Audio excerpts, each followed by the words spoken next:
Bonjour à tous et toutes, je suis heureux de vous retrouver pour le webinaire ECHO qui sera notre rendez-vous hebdomadaire tous les samedis à 11 heures. J'avais écrit 12 heures, je m'en excuse pour ceux qui arriveront à 12 heures, mais je me rends compte que de 11 heures à midi c'est quand même bien mieux pour ensuite que j'ai quand même mon après-midi et puis j'ai envie de cuisiner entre midi et 13 heures un petit plat sympa. Donc le sujet du jour, qui est un sujet qui est d'actualité, j'allais dire permanent, c'est faut-il augmenter le SMIC? Le SMIC étant le salaire minimum en France et dans d'autres pays. Alors très précisément, ça veut dire le salaire minimum interprofessionnel de croissance, on va le dire SMIC entre nous. Donc on a un certain nombre de pays qui définissent un salaire minimum horaire pour payer les employés, quelle que soit leur activité.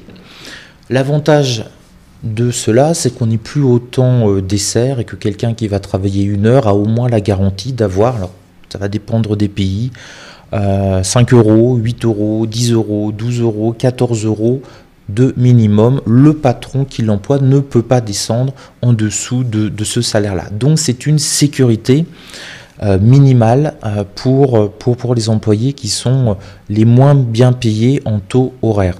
Je ne parlerai pas des cadres qui ne sont pas payés à l'heure, mais qui sont payés entre guillemets à la mission, ce qui fait que les cadres dépassent largement les 35 heures par semaine, s'ils en font 50, 60, si ce n'est plus. S'ils en font plus, ils sont chefs d'entreprise généralement.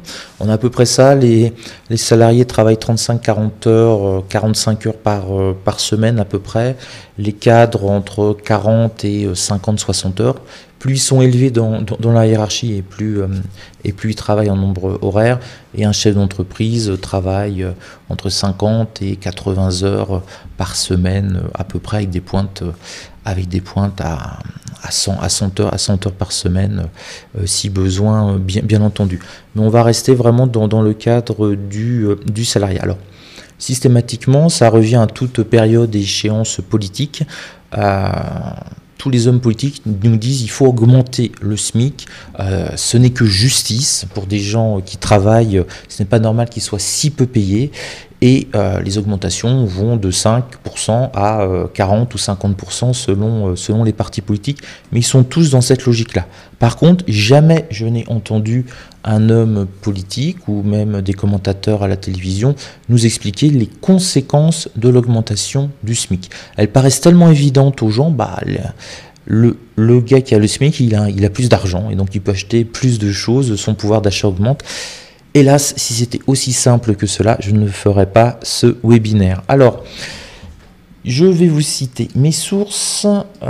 Oui, alors ça, c'est pas mes sources, mais n'hésitez pas à vous abonner, à mettre des petits pouces pour m'encourager à faire ces webinaires le week-end, le samedi matin et dimanche matin. On aura un webinaire historique dimanche à 10 h.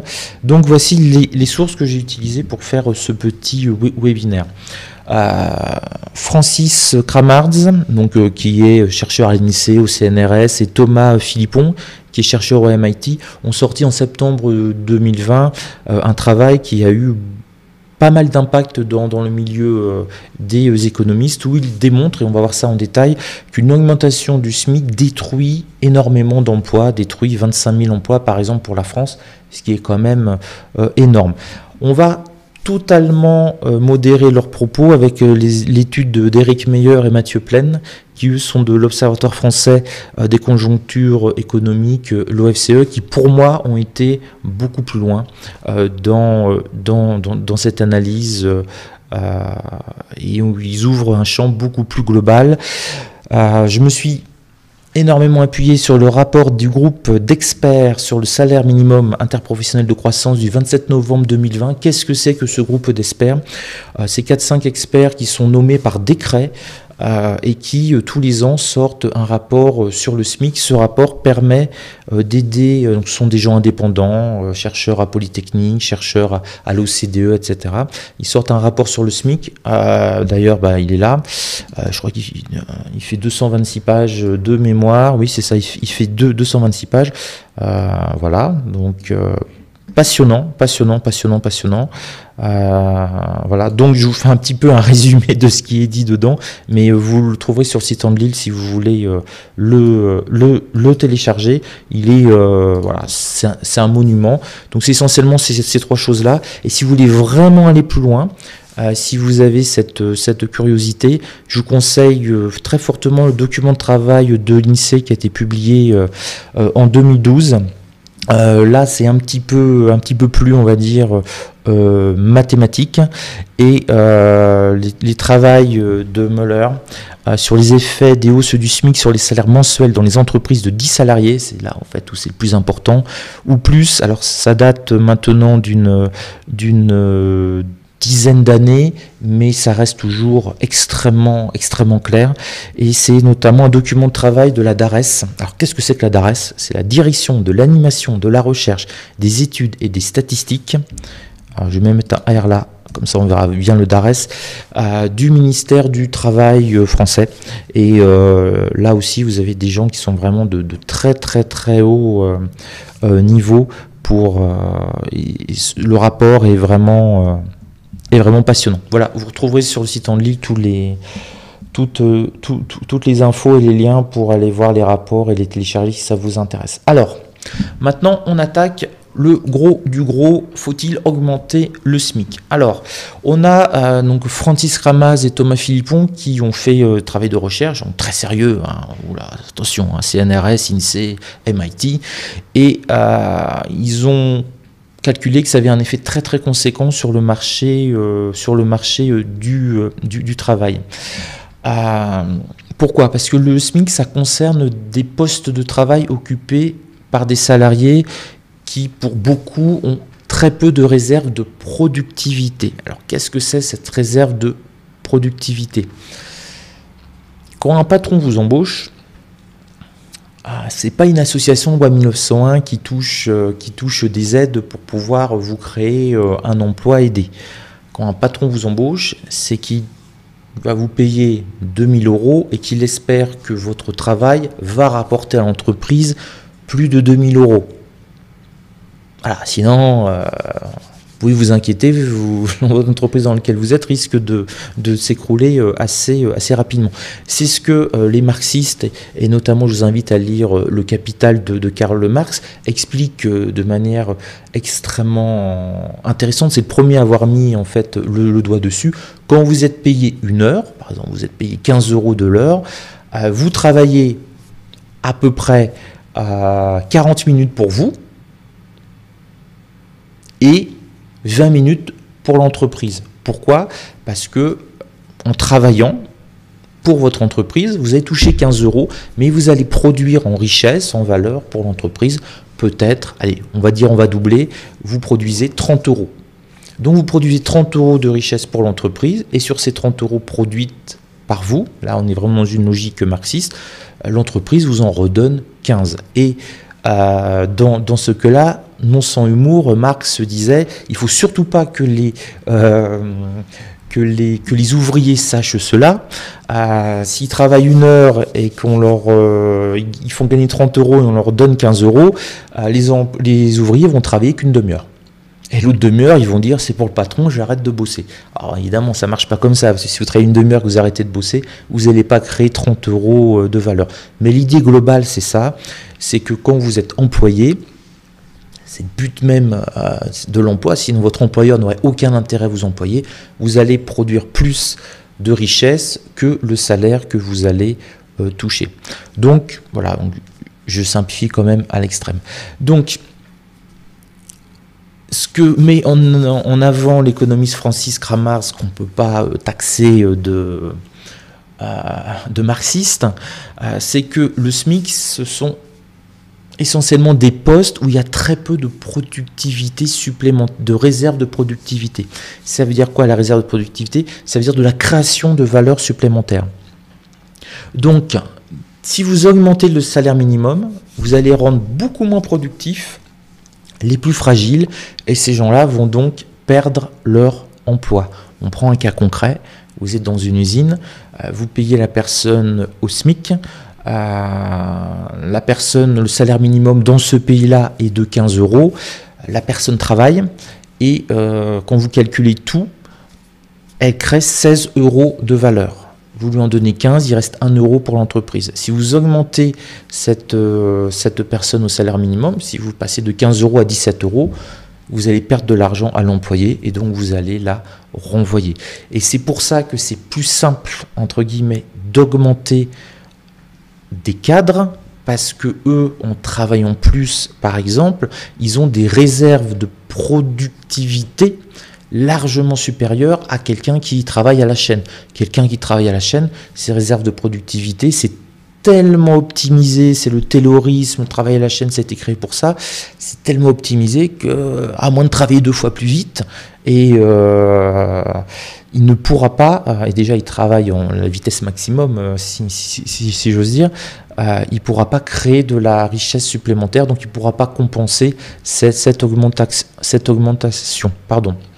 Donc, c'est surtout les secteurs, par exemple, de l'industrie, où quand on augmente le SMIC dans le secteur de l'industrie, c'est là où il y a beaucoup plus de pertes d'emplois. Et Kramaz estime, et son copain, j'ai oublié son nom, Philippon, estime que si on augmente le SMIC à peu près de 1 à 2%, ça détruit jusqu'à 25 000 emplois. Des emplois réellement où les patrons disent écoute, je ne peux plus t'employer, je perds de l'argent entre guillemets à t'employer. D'autant plus dans le secteur industriel. Pourquoi? Parce qu'on peut plus facilement remplacer les gens. Si le SMIC augmente beaucoup trop, et ben du coup le robot qui automatise tout va être plus intéressant à acheter et on va licencier 10 gars en passant. Ce qui est intéressant, et ça, en France, cela n'existe pas, mais ça, c'est une proposition que je propose aux candidats à la présidence de la République, c'est on pourrait faire des augmentations du SMIC ciblées. Je vous donne un exemple. J'essaie de trouver l'exemple.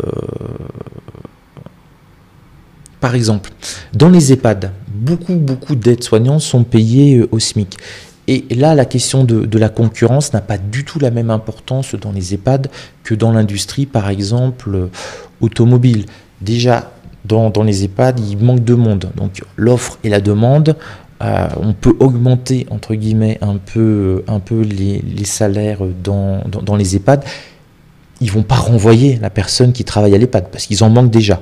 Par contre, si on augmente les salaires dans les industries, ils peuvent les renvoyer sans aucun problème. Ils en trouveront d'autres aussi.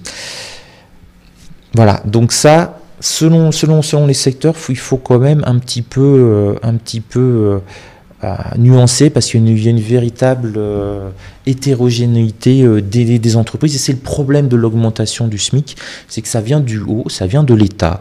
Alors déjà, c'est pas tellement apprécié par les chefs d'entreprise. Pas juste parce que il faut augmenter de manière forcée tous les gens qui sont au SMIC.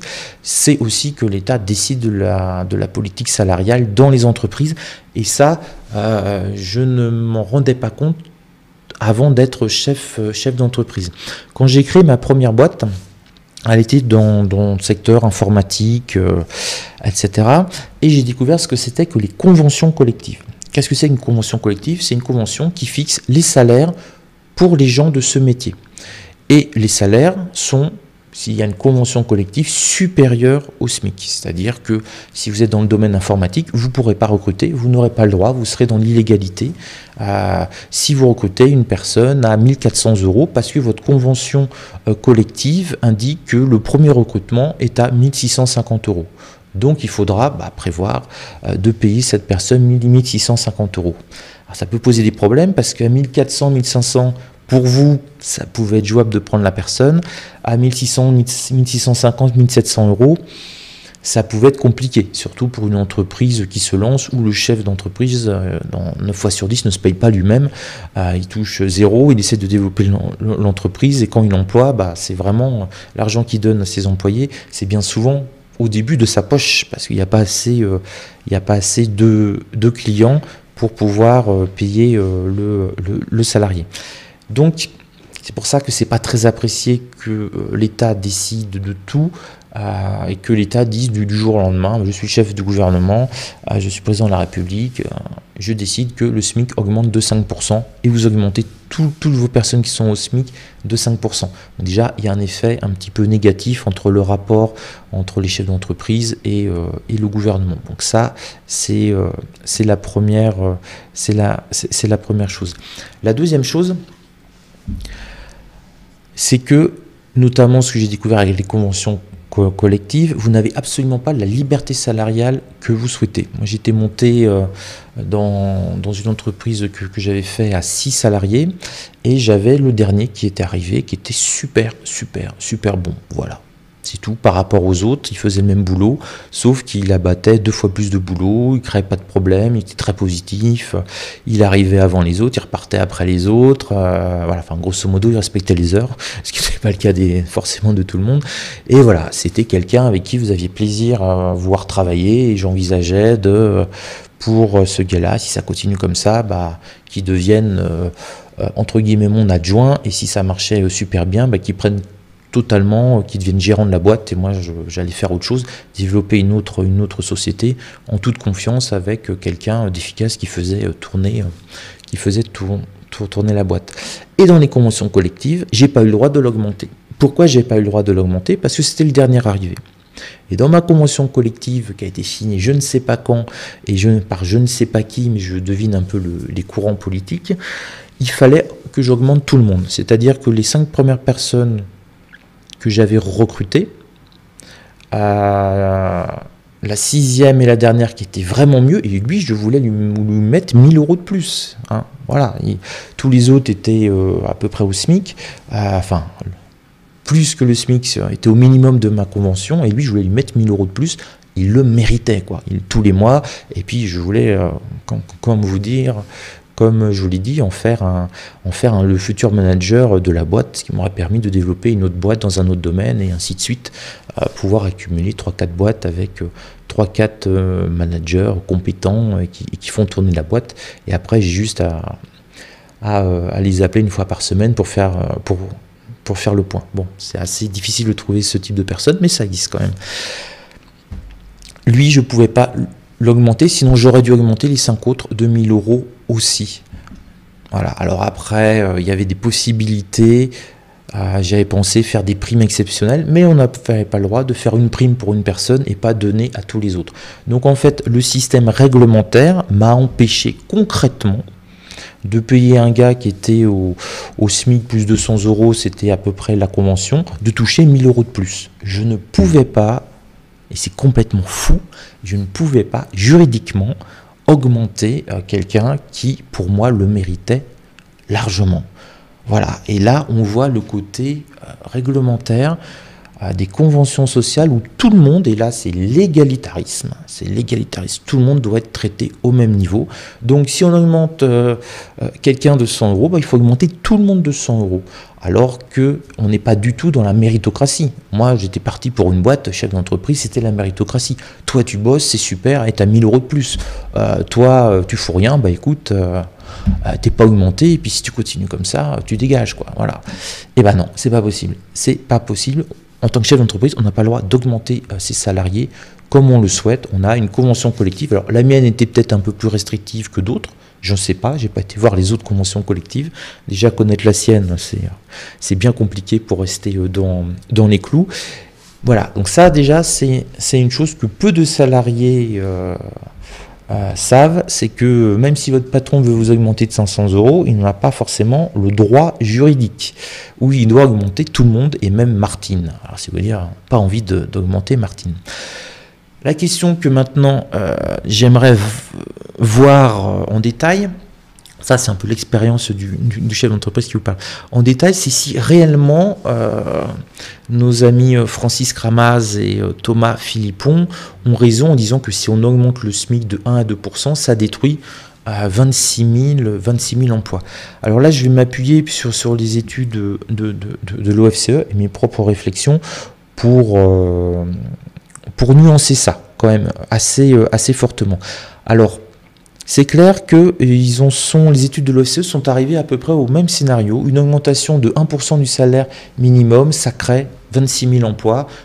les autres disaient entre 20 et 25 000, on est à peu près au même niveau. Par contre, si on a une augmentation des salaires, on a une augmentation aussi du pouvoir d'achat de ces salariés. Ces salariés, ils vont donc consommer plus. S'ils consomment plus, les entreprises vont vendre plus. Et donc, si elles vendent plus, elles vont peut-être embaucher plus. Alors, je vous passe les détails parce que c'est des chercheurs, hein, ils ont passé des mois et des mois à faire ça. Je vous dis juste leur conclusion. L'augmentation du SMIC détruit 26 000 emplois, mais comme les gens consomment plus, ça crée 11 500 emplois. Donc, on arrive à finalement pas du tout à l'équilibre, hein, il resterait encore 14 000 emplois, 14 500 emplois, selon leur étude, de détruits. Mais déjà, ça limite cet effet-là où on dit on augmente le SMIC de 1%, vous détruisez 26 000 emplois. Quoi. Donc 26 000 emplois, c'est quand même 100 000 personnes, grosso modo, qui sont touchées directement, la femme, les enfants, etc. Donc c'est énorme. Hein. Donc là, déjà, l'effet est un petit peu moindre du fait de la consommation. D'autant plus que, et c'est ça qui est intéressant, c'est que quand vous augmentez, les gens qui sont au SMIC, donc qui n'ont pas beaucoup d'argent, plus le salarié a des faibles revenus, plus quand vous l'augmentez, il aura une proportion à consommer cet argent supplémentaire. Beaucoup plus importante que les revenus les plus élevés des cadres. Vous avez un cadre qui gagne, on va dire, un très haut cadre, qui gagne 6 000 euros par mois, vous l'augmentez, il a augmenté de 10%, il est à 6 600 euros par mois. Ces 600 euros, il ne va pas forcément les dépenser, il va les mettre de côté. Parce qu'il n'en a, entre guillemets, pas besoin, même si on a toujours besoin d'un peu plus d'argent. Ça, c'est un autre débat, on en parlera sûrement dans un autre webinaire. Mais ces 600 euros-là, il peut les mettre de côté, il va acheter des actions, il va trader, il va les mettre, voilà. Il va certainement les placer, tandis que le smicard, l'augmentation de 10% qu'il a, s'il a entre 50 et 100 euros supplémentaires, il va plutôt les dépenser directement pour manger un petit peu mieux, acheter un peu plus de courses, gâter les enfants, etc. Donc ça c'est important. Augmentation du SMIC, ça détruit mathématiquement des emplois parce qu'il y a des gens qui sont plus rentables pour les entreprises, donc on préfère les virer parce que là, l'entreprise perd de l'argent à les garder. Par contre, comme il y a plus de consommation dans d'autres entreprises, ça permet d'embaucher, mais c'est pas flat, hein, on reste toujours en régime négatif. Alors il y a un deuxième effet qui se coule, positif, hein, de l'augmentation du SMIC, qui est un peu compliqué à expliquer. Alors, je sais qu'il est 11h40, que vous êtes en hypoglycémie, on se concentre. Et moi aussi, j'essaye. C'est beaucoup plus complexe en fait à appréhender. Alors, quand vous avez une hausse du salaire minimum, vous avez le SMIC qui augmente. Or, en France, entre 1 et 1,6 SMIC, on a une exonération des cotisations patronales. C'est-à-dire que si vous êtes payé entre 1 SMIC et 1,6 SMIC, votre patron est exonéré de ses cotisations patronales. Pourquoi ça a été fait ? Ça a été fait pour que les patrons embauchent des gens au SMIC. C'est avantageux. Ça a une conséquence que je trouve mais totalement délétère, vraiment délétère, c'est que du coup, pour être payé un peu plus que 1,6% pour être payé plus que 1,6 SMIC, c'est très difficile. C'est pour ça qu'on a la grande majorité des Français qui gagnent entre 1 SMIC et 1,6. Si vous gagnez 1,61 SMIC, c'est-à-dire grosso modo si vous allez gagner 10 euros ou 5 euros de plus, votre patron va se taper 600 euros de charges sociales patronales à payer.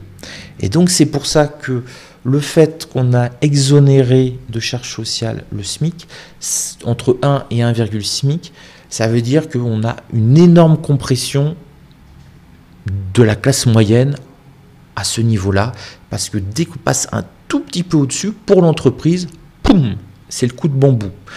Alors vous allez me dire, oui, mais nanana, les entreprises, ouais, mais L'entreprise, elle peut vous payer que si elle gagne de l'argent. Voilà, encore une fois, ce n'est pas une association de loi 1901 qui touche des subventions de l'État. Un chef d'entreprise, quand il gagne 10 euros, il peut en donner 10 euros pour lui et pour les salaires. Et s'il fait ça, son entreprise, elle est coulée. Pourquoi? Parce qu'il n'a pas investi. L'entreprise doit en permanence investir. Investir, c'est dans la recherche. Investir, c'est dans des nouveaux locaux. Investir, c'est lancer un nouveau produit qui va peut-être pas marcher. Mais voilà, si l'entreprise gagne 1 million d'euros, une fois qu'elle a payé les salaires, etc., il lui reste 1 million d'euros, et bien on va peut-être lancer un nouveau produit. Ça va lui coûter 500 000 euros de recherche-développement, de marketing pour lancer le produit. Et le produit ne marche pas. On aura dépensé 500 000 euros et puis ça aura rapporté 30 000 et ce sera un flop commercial. Ce sera moins 470 000 pour l'entreprise. Mais l'entreprise, elle a créé une activité. Elle a embauché des gens pour travailler sur ses projets. Elle a fait appel à des consultants marketing, etc., etc. Ça a maintenu aussi de l'activité dans l'entreprise, même si ça n'a pas fonctionné. C'est pour cela que quand on dit que telle entreprise a fait tant de bénéfices, oui, mais ces bénéfices, ils sont réinjectés. Elle n'a de toute façon pas le choix si elle veut survivre pour continuer à créer de nouveaux produits, de faire d'une nouvelle offre pour aller chercher de nouveaux consommateurs, dépenser plus en publicité, etc., etc. Et c'est sur la bonne santé de votre entreprise que, en tant que salarié, on peut espérer être payé le mois d'après et continuer à bosser pendant 1 an, 2 ans, 3 ans, 5 ans pour l'entreprise. Donc, vous avez votre SMIC qui est là et vous avez les 1,6 SMIC qui est là. On est d'accord jusque-là. Ok. Si le SMIC augmente, votre plafond, mathématiquement, il augmente. Et sur le petit plus au-dessus, vous pouvez peut-être choper des salariés à vous, sur lesquels vous payez des charges patronales, mais là, avec l'augmentation du SMIC, comme eux, ils étaient un petit peu plus au-dessus que 1,6, ils reviennent à 1,59 ou 1,58. Donc, vous êtes exonéré de charges d'employeurs à ce niveau-là. Et tout cet effet exonération de cotisation, voilà, si vous n'avez pas compris, c'est pas grave, je ne peux pas le réexpliquer autrement, ça crée 11 400 postes de travail. Donc d'un côté, l'augmentation du SMIC crée 11 400 postes grâce à l'effet des baisses de cotisation patronales sur les salaires qui sont un petit peu plus au-dessus que 1,6%. Voilà. Parce que si vous êtes à 1,61 SMIC, le SMIC augmente, votre patron il va économiser 600 euros, il va avoir plus d'argent. Et le patron, quand il a plus d'argent, il ne s'achète pas forcément des Porsche, il ne boit pas forcément du champagne, mais il va embaucher.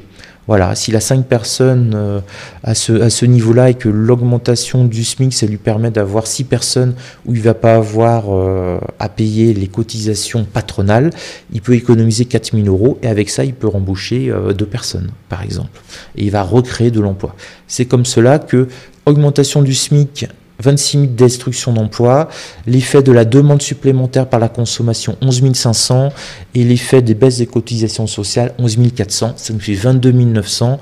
Donc, si on augmente le SMIC, tous les économistes de droite, de gauche, de centre, du haut et du bas vous disent que ça quand même détruit des emplois. Certains vont vous dire 25 000, certains vont vous dire 2 000.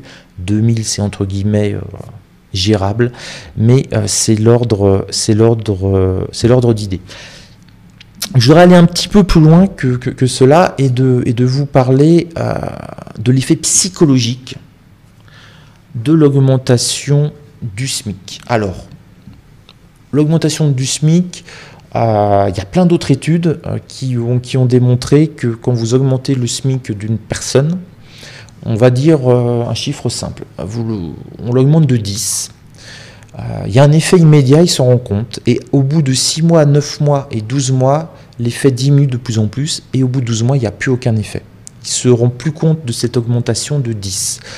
Pourquoi ? Parce que quand vous avez 70% de la population qui touche entre un SMIC et 1,6 SMIC, par exemple, je prends un pays lambda. Si le gouvernement dit de manière autoritaire, on augmente tous les SMIC. Donc ça veut dire que vous avez 10% de plus. 10%, soyons fous. Poum, il y a tout qui monte. Vous êtes boulanger. vous avez la moitié de vos consommateurs qui viennent vous acheter votre baguette et qui touchent le SMIC. Bah, ça va aller 1 mois, ça va aller 2 mois. Et puis, au bout d'un moment, vous allez vous dire pourquoi je serai le seul à pas en profiter. J'ai la majorité des gens qui viennent acheter le croissant, etc., la baguette, ils ont été augmentés de 10%. Bah, si vous êtes boulanger, vous allez avoir l'envie d'augmenter vos prix. Normal. De 10%. Donc ce que l'on constate, c'est que quand on a une forte augmentation du SMIC, on a une forte augmentation, avec un effet décalé, ça commence au bout de 3 mois, de l'inflation. C'est-à-dire que les prix des produits augmentent proportionnellement à l'augmentation du SMIC. Donc pour les ménages, ça n'améliore pas réellement leur niveau de vie. Alors il y a un côté sympa, waouh, je suis augmenté de 10% d'un coup. Mais cet effet, réellement, quand on regarde toutes les études, ils en profitent 3 mois, pas plus. Et après, tous les prix ont finalement augmenté à peu près dans cette zone-là. Alors certains c'est plus 5, d'autres c'est plus 8, puis il y en a, il va faire un petit plus 12, c'est le produit que vous ne voyez pas habituellement, ça va être quand vous appelez, je ne sais pas, un chauffagiste ou quelque chose comme ça, exceptionnellement, lui, si tout le monde a touché si tous les bas salaires ont touché plus 10, lui, bon, il a plus 12, quoi, si vous n'êtes pas content, c'est pareil, de toute façon vous êtes augmenté, vous pouvez payer. Donc on a vraiment ce système-là, c'est un peu une sorte de miroir, de miroir aux alouettes, ça n'améliore pas du tout le niveau de vie des ménages. Ça peut être très négatif pour l'économie. On a eu un exemple très net, c'était en 1981, l'arrivée de François Mitterrand au pouvoir, avec une augmentation très importante du SMIG. C'était SMIG, ça s'est transformé plus tard en SMIC, mais c'est exactement la même chose, très forte augmentation du SMIC. Alors, c'était pas du 1-2%, c'était vraiment l'augmentation massive promis lors de l'élection présidentielle. L'augmentation était tellement forte que là, les gens n'ont pas consommé un petit peu plus des denrées, j'allais dire matérielles. Ils ont fait quoi? Ils se sont précipités pour aller acheter le produit à la mode de l'époque, qui était le magnétoscope. Vous savez, pour les plus jeunes, un magnétoscope, c'est une grosse boîte et on met une sorte de grosse cassette. Alors, c'est pas non plus ce que c'est qu'une cassette, mais bon. Et on voyait un film, sur une bande qui tournait. Ouais, il n'y avait pas Internet à l'époque. Enfin, voilà, c'était la préhistoire, je le reconnais. Mais en tout cas, l'argent que l'État, lapsus révélateur, l'argent que les patrons ont été obligés de donner aux gens qui touchaient le SMIC supplémentaire tous les mois, il est parti au Japon. Parce que beaucoup ont acheté des magnétoscopes. Et ce qui fait que la balance commerciale française, mais on l'a vu, 3 mois après, totalement écroulé. Et ça a mis ensuite en difficulté le pays. Ça a été la rigueur, 1983. On trouvait plus d'argent et on a été quémander l'argent dans les pays pétroliers en échange de conventions bilatérales absolument extraordinaires pour ces pays-là. Mais ça, ce sera un autre webinaire qui s'intitulera, je pense, « La France est un paradis fiscal pour les autres, mais pas pour les Français ». C'est un très bon titre, ça. Mais c'est l'origine et ça on en reparlera. Donc ça a peut-être des conséquences si vous augmentez trop, ça va dépendre de ce que vont acheter les gens. S'ils achètent des produits locaux, ça va bien. S'ils achètent des produits pour enrichir les autres pays, on s'affaiblit. Jamais oublier que finalement la force d'un pays, c'est ce qu'il produit et ce qu'il dépense. Si on produit 100 et qu'on dépense 80 à l'extérieur, c'est plutôt bien. Si on produit 100 et qu'on dépense 150 à l'extérieur, c'est plutôt pas bien du tout en termes d'économie. Donc, il y a un effet dont on ne parle jamais, qui moi me paraît très important sur les augmentations fortes du SMIC, c'est que ça va nous créer un effet gilet jaune. Alors qu'est-ce que j'appelle un effet gilet jaune? C'est un effet frustration de la classe moyenne. La classe moyenne française, elle représente 80, elle va être vraiment caricaturale, mais bon, c'est comme ça que pensent les sociologues. Vous avez 10% de pauvres, vous avez 80% de riches, vous avez 80% la classe moyenne, vous avez 10% de riches. Et si le pays devient super riche, quoi qu'il arrive, vous aurez toujours 10% de riches et 10% de pauvres. Voilà. Y a pas, ou si le pays s'effondre, vous aurez toujours 10% de riches et 10% de pauvres, et grosso modo une classe moyenne qui fait 80% de la population, avec des subdivisions, classe moyenne supérieure, classe moyenne inférieure, etc. etc. Pourquoi je vous parle de l'effet gilet jaune?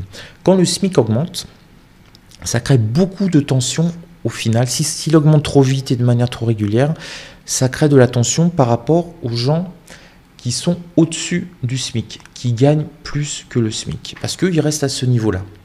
Les charges patronales existent pour eux.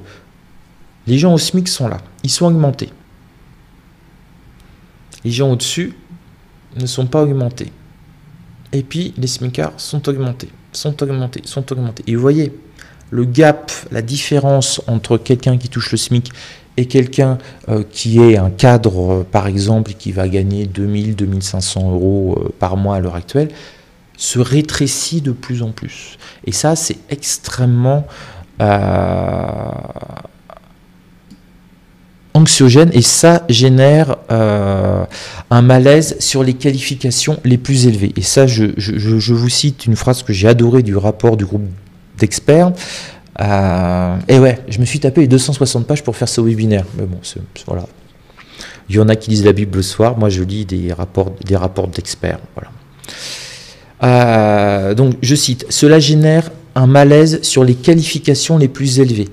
L'écart réduit entre le coefficient ingénieur et le SMIC, par exemple. Donc le coefficient ingénieur, c'est combien gagnent les ingénieurs, et le niveau du SMIC. Cet écart se réduit de plus en plus. Grosso modo, les SMICards sont augmentés plus rapidement que ne le sont les ingénieurs.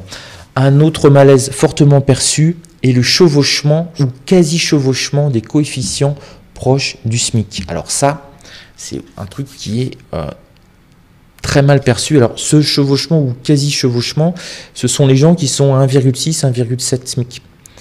Ils ne voient plus la différence en termes de vie, de niveau de vie avec quelqu'un qui gagne le SMIC. Alors quelqu'un qui gagne le SMIC, entre guillemets, il a quand même plus de difficultés pour boucler ses fins de mois que quelqu'un qui gagne 1800 ou 1900 euros. Mais dans la représentation collective, dans la représentation psychologique, dans la représentation physique, il n'y a plus d'écart. Je m'explique. Au 19e siècle, le bon temps du 19e siècle, on voyait les classes sociales à la façon dont ils étaient habillés. C'était extrêmement simple. Vous pouviez voir un ouvrier. C'est à peine caricatural, l'ouvrier avait la casquette. Voilà. Vous pouviez voir la différence entre un ouvrier et un employé. Un employé, il avait une chemise. Visuellement, on pouvait voir où en étaient les gens socialement dans leur classe. Et grosso modo, vous aviez les paysans, les ouvriers, les employés. Il n'y avait pas vraiment de cadre encore. Vous aviez la petite bourgeoisie, vous avez la haute bourgeoisie et vous aviez l'aristocratie. Et chacun essayant d'imiter la classe sociale supérieure. Les employés essayaient d'imiter leur patron petit bourgeois, et les petits bourgeois essayaient de ressembler à la haute bourgeoisie. La haute bourgeoisie essayait de ressembler et de fusionner avec l'aristocratie par des biais d'argent, mariage, etc. Je donne un exemple très simple. Si vous étiez dans l'aristocratie, et puis si vous étiez dans la bourgeoisie la haute bourgeoisie qui essayait de fusionner avec l'aristocratie, vous alliez à l'opéra. L'opéra, c'est en latin, vous ne compreniez rien, ça coûtait une fortune, mais vous étiez à l'opéra, ça vous montrait votre cadre social, vous aviez une redingote, vous aviez un haut chapeau, vous étiez clairement identifié. Si vous étiez dans la petite bourgeoisie, l'opéra, vous ne pouviez pas vous le payer, donc voilà, vous aviez des opéras musettes, vous aviez du théâtre, donc vous alliez plus au théâtre. Si vous étiez employé, vous alliez aussi de temps en temps au théâtre, etc. Si vous étiez ouvrier, vous ne pouviez pas aller au théâtre, c'était beaucoup trop cher. Donc on voyait physiquement la façon dont les gens étaient habillés, leur statut social. Et ça, c'est très important pour les gens, c'est de se classer dans une petite boîte et savoir où le voisin et dans quelle boîte il est. Si la boîte est au-dessus ou la boîte est en dessous. Voilà, c'est ça qui qui est assez impressionnant dans le fonctionnement du psyché humain. Le problème en augmentant ce SMIC, c'est que au milieu du travail, on ne voit plus la différence. C'est-à-dire qu'au jour d'aujourd'hui, on n'est plus capable d'identifier un gars qui gagne le SMIC ou un gars qui gagne 1,5 fois le SMIC. On ne voit pas la différence. Ils portent les mêmes habits. Voilà. Ils vont manger au même endroit. Il n'y a rien qui les différencie. Ce qui peut éventuellement les différencier, et ça, c'est heureusement qu'il y a encore ça, c'est où on va en vacances. C'est où on va en vacances.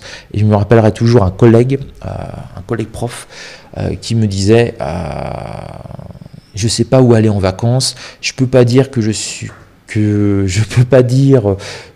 retourne en Guadeloupe, j'y suis déjà allé l'année d'après. Et je lui ai dit pourquoi? Il dit mais attends, je vais pas retourner 2 fois au même endroit, sinon il n'avait plus rien à raconter. Et donc chez les profs, il y avait une différence sociale qui se marquait en fonction d'où on allait en vacances. Il y a ceux qui allaient en France, puis il y a ceux qui faisaient des trucs un petit peu plus exotiques, et ceux qui allaient aux Maldives. Alors là, waouh, c'était l'agrégé, hein, c'était lui montrer qu'il était agrégé, que c'est pas le Capétien qui pouvait se payer les vacances aux Maldives. Donc il y a ce côté-là de tension sociale. Et pourquoi je vous parlais des Gilets jaunes? Parce que dans le mouvement des Gilets jaunes, je l'ai écrit, vous aviez à l'intérieur 2 mouvements. Je ne parle pas en termes politiques, extrême gauche, extrême droite, ça c'est un truc qui ne m'intéresse pas du tout, mais vous aviez 2 mouvements sociaux. Vous aviez le gilet jaune smicard, celui qui disait, et qui dit toujours, je travaille, je m'en sors pas, mon salaire n'est pas digne, augmenter les salaires, cela s'entend tout à fait. Et vous aviez une deuxième frange des gilets jaunes qui était aussi sur les ronds-points, qui au départ manifestaient aussi avec eux. Et eux, c'était le deuxième discours. C'était les gilets jaunes qui étaient au-dessus de 1,6 SMIC. C'était les gilets jaunes à 2 SMIC. Et eux, ils disaient, on n'en peut plus des impôts. Arrêtez de nous prélever. Donc vous aviez une partie des gilets jaunes qui disait, grosso modo, on veut plus d'aide, et on le mérite. Et vous aviez l'autre partie des gilets jaunes qui était au-dessus et qui disait on n'en peut plus de payer parce qu'il y en a plein qui ne payent pas d'impôts. Bon, si vous êtes au SMIC, vous ne payez pas d'impôts.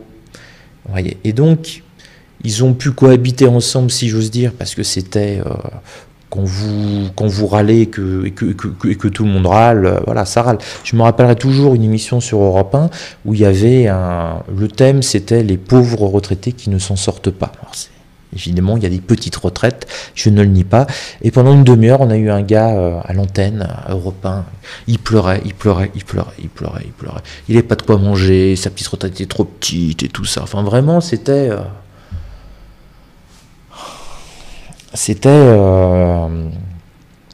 Balzac, quoi. C'était les bas-fonds, quoi. On avait envie d'aller lui donner une pomme à ce pauvre gars. Vraiment, c'était pas possible. Et vous avez le présentateur qui lui dit, ah oui, monsieur, oh là là, une demi-heure de lamentation, vous avez quoi comme petite retraite? Et le gars dit, j'ai 6 000 euros de retraite. Et là, gros blanc. Voilà. Mais cette personne qui avait 6 000 euros de retraite a été probablement aussi sur les ronds-points parce que dans sa façon de vivre, dans sa perception de la réalité, il n'en pouvait plus parce que sa retraite avec 6 000 euros, il était taxé, il avait les impôts qui tombaient dessus, etc. Il avait l'impression de ne plus pouvoir s'en sortir. Et vous avez la même personne qui gagne 1 400 euros qui a aussi l'impression de ne plus pouvoir s'en sortir. Donc, quand vous avez le salaire minimum qui se rapproche trop près, les ouvriers, l'idée quand même c'est que le SMIC c'est les ouvriers, hein. On est encore dans une logique 19e siècle en France, hein. Se rapproche trop près des employés, qui est la hiérarchie supérieure, entre guillemets, toujours dans l'esprit du 19e siècle. J'insiste bien, je ne vous dis pas que je partage ces idées de segmentation de la société, mais c'est ce qui est, pour 90% des gens, c'est ce qu'ils vivent au quotidien, ce qu'ils ressentent consciemment ou inconsciemment. Donc quand vous avez des ouvriers avec le SMIC qui se rapprochent trop, en termes de salaire, des employés qui sont normalement une caste supérieure, ça crée ce qu'on appelle ces tensions extrêmement fortes dans la société. Et ça continue, parce qu'après vous avez les employés, maintenant faites la différence entre un employé et un ingénieur. Il y en a de moins en moins. Et donc on a ce système un petit peu pervers, c'est-à-dire augmenter tout par le bas, on a ce qu'on appelle un tassement, parce que tous les autres salaires intermédiaires, eux, n'augmentent pas, et petit à petit, on pourrait se retrouver, si on extrapole, et si on a un jour un gouvernement qui arrive et qui dit on augmente de 10% le SMIC, on augmente de 50% le SMIC, comme je peux l'entendre, on se retrouvera finalement avec une classe de 80% de la population qui aura le SMIC, et qui touchera le SMIC, il n'y aura quasiment plus aucune différence. Alors ça, c'est l'égalitarisme, ça c'est tous au même niveau, ça c'est l'URSS. L'URSS, ouvrier, employé, cadre, ingénieur, c'était à peu près le même salaire. Ça n'a pas rendu les gens particulièrement heureux, ni même particulièrement dynamiques, parce que bon, si vous êtes ingénieur et que vous gagnez autant que le gars qui passe le balai, est-ce que vous allez rentrer chez vous, vous casser la nénette sur l'équation que vous n'avez pas réussi à résoudre avec votre équipe depuis 15 jours, etc. Peut-être pas non plus. Voilà, donc en conclusion, vous pouvez m'envoyer par rapport à ce que je viens de dire, des menaces de mort et tout ça, il n'y a aucun souci, je suis parfaitement habitué. J'ai juste essayé d'avoir une vision honnête. Je ne dis pas qu'il ne faut pas augmenter le SMIC, je voulais juste vous parler des conséquences que cela a et que personne ne dit. Et j'ai pris des gens qui sont, j'allais dire, des économistes de gauche comme des économistes de droite. Il y a une chose sur laquelle ils sont d'accord, c'est qu'une augmentation du SMIC détruit des emplois dans de grandes ou fortes proportions. Moi, je pense que ce sont de faibles proportions. Je rejoindrai plutôt les économistes de l'OFCE. Je trouve qu'ils ont fait un travail remarquable, notamment en nous montrant, en réfléchissant aussi aux conséquences positives de l'augmentation du SMIC, et ça compense un peu, grosso modo, à 2000 emplois près, les destructions d'emplois. Donc moi, voilà, intellectuellement, je serais plutôt là, et puis j'ai voulu vous parler aussi des conséquences psychologiques sur la société, sur les tensions que cela peut créer dans la représentation, notamment hiérarchique et la segmentation de cette augmentation du SMIC qui n'est pas suivie par les autres, et donc on a un tassement et ça nous crée un phénomène très fort de frustration parce que maintenant un professeur, quelqu'un qui est au SMIC à l'usine, un professeur, une infirmière, des gens qui ont fait bac plus 4, bac plus 5, l'écart est très faible. L'écart est très faible. Et si on retire les impôts que les uns payent et que les autres ne payent pas, finalement, le niveau de vie, il y a peut-être 100, 200 euros d'écart et guère plus. Donc on est dans une société où on a tendance à aplatir tout. C'est présenté aussi comme une forme d'égalitarisme, mais l'égalitarisme tue et crée aussi beaucoup de tensions dans la société. En tout cas, ça génère un malaise. Il n'y a pas que moi qui le dis. Je vous invite à lire le rapport du groupe d'experts qui s'intitule « Salaire minimum interprofessionnel de croissance » du 27 novembre 2020 et qui sera disponible en téléchargement à partir de lundi sur le site Andlil. J'espère que ça vous a plu. Mettez-moi des commentaires. Voilà, moi je trouve ça sympa qu'on prenne 1h45 minutes à 1h chaque semaine pour parler d'un thème économique d'actualité avec un regard un peu différent de ce que l'on peut certainement dire ou lire ici ou là. C'est mon regard et comme j'ai toujours été un peu différent des autres, c'est forcément un petit peu différent. Sur ce, portez-vous bien, plein de bonnes choses et puis comme vous êtes super cool, vous n'allez pas hésiter à vous abonner et à mettre des petits pouces. Et sur ce, je vous souhaite un bon après-midi. Et n'oubliez pas, demain, 10h, on va canaliser la violence des chevaliers. On va leur montrer un petit peu ce que l'on est.